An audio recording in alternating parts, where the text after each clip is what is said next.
Ci si vede! Brancole sonici!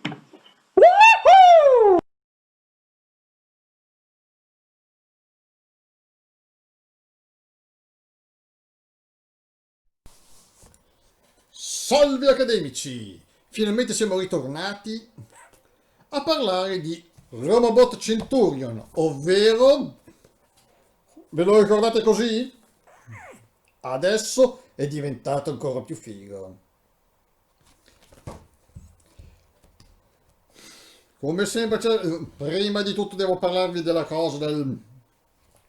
Ricordatevi che per questo fumetto dovete ringraziare Fabrizio De Fabristis e Daniele Rudoni. Prima di tutto vorrei parlarvi del fatto che nel XXII secolo la razza umana, grazie alla tecnologia, erano diventati come dei, ma gli antichi dei sono tornati dal pianeta errante Nibiru, gli Anunnaki, e gli ordinarono di inchinarsi e adorarli come in un tempo lontano passato fecero i loro antenati, ma gli umani moderni li mandarono a fare in culo. E per questo ci fu la terza, uno sterminio da entrambe le parti, una guerra totale da entrambe le parti. E gli umani sembrava che venissero sconfitti, ma grazie ai super robots riuscirono a creare una fase di stallo tra loro e gli Anunnaki. E questa è la parte finale.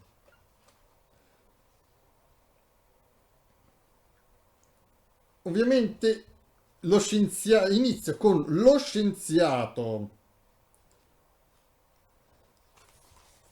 che era la spia del gruppo, della spia del Supremo Patriarca, che sta male perché sta cercando di contrastare l'influenza del Patriarca, mentre il Romobot Centurion e i Super Robots se le danno di santa ragione insieme contro i loro nemici. Oh yeah!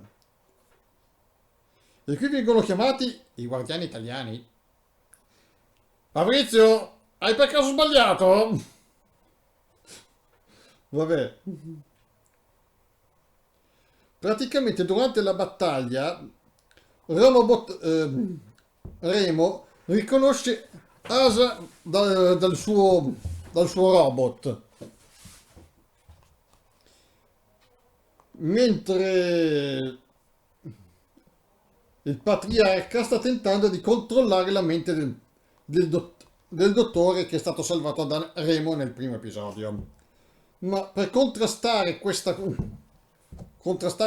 lavaggio del cervello, praticamente si suicida contro la nave ammiraglia degli invasori, per indebolire almeno lo schermo protettivo della nave aliena. Ovviamente Asa si sacrificherà per salvare Remo, come vedete. E qui Remo diventa una belva. Oh yeah! Inizia a fare quello che ci si aspetta da un fumetto con i robottoni. La guerra più totale!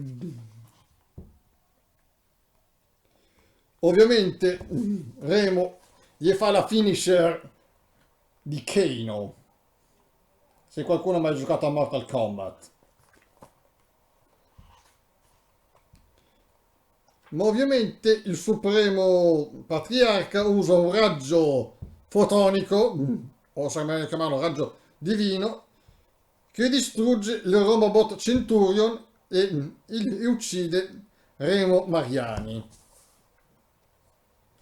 Ma quando sembra che la speranza viene persa, vi ricordate quel lupo che teneva in bocca Remo nel primo episodio?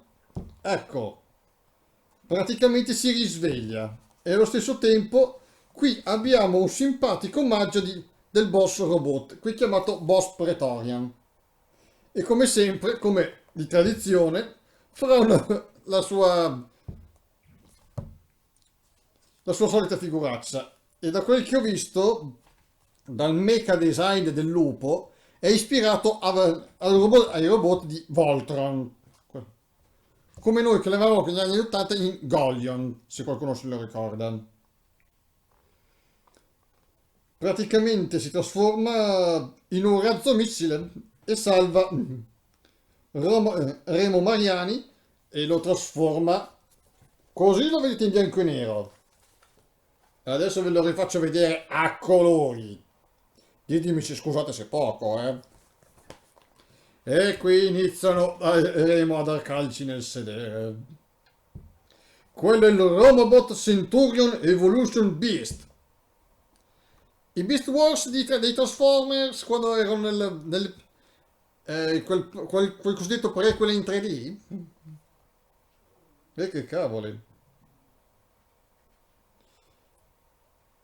Praticamente gli scienziati poi troveranno un serpentone dentro la miraglia della nave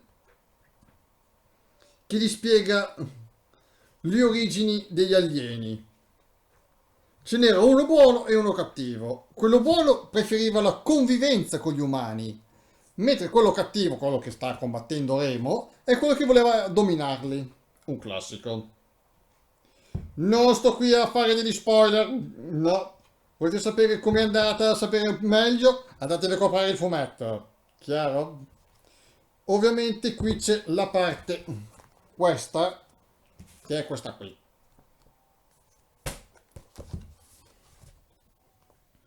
In pratica il Supremo Patriarca si trasforma. Se questo non è un chiaro omaggio a Titan 3 e i suoi acerimi nemici, i Meganoidi. Remo porta in salvo l'esame corpo di Asa e inizia a fare parte del corpo del Romobot Centurion. E inizia lo scontro finale tra Romobot e il Supremo Patriarca. E lo fa fuori grazie all'aiuto di General Nova. In praticamente inizia una nuova con il sacrificio di Romobot Centurion inizia una nuova era di pace. Qui c'è l'epilogo, come finisce la storia. Ma non posso raccontarvela perché è uno spoiler. Volete sapere cosa c'è dopo a queste poche pagine? Andatevelo a comprare. Adesso col poco tempo che mi rimane parlerò dello spin-off. Ecco qua. General Nova. E c'ho anche questo. Anzi, lo metto qua che è molto meglio. Come avevo già detto, si colloca tra la fine del secondo e l'inizio del terzo capitolo. Questo, chiaro? In praticamente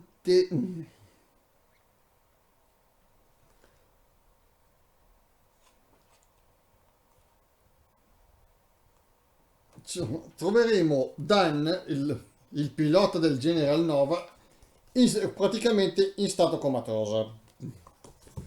Ovviamente, se volete sapere perché c'è questo berretto qui, porta fortuna, compratevi il secondo episodio. In pratica si rivela le origini di Dan e del General Nova, in poche parole, questo fumetto. Per dirle in breve, perché ci sono molte cose. Ah sì, quello là che diceva che aveva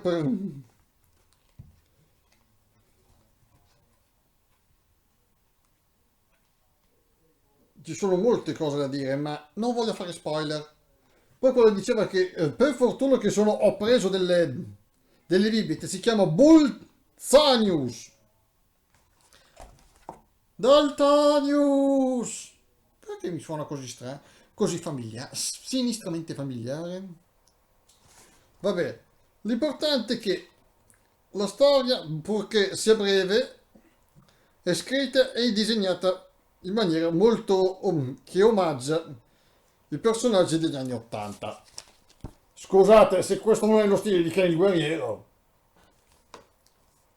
Vabbè, ricordatevi che al 15 ottobre uscirà il fumetto dei Guardiani Italiani.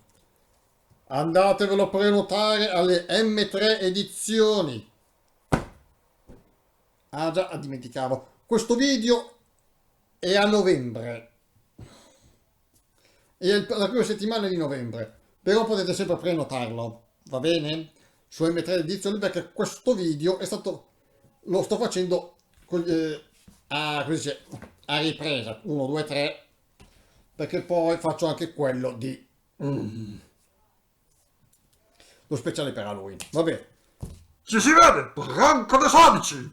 O forse era meglio dire che avevo fatto lo speciale per Halloween. Scusate, lapsus spazio-temporale a parte.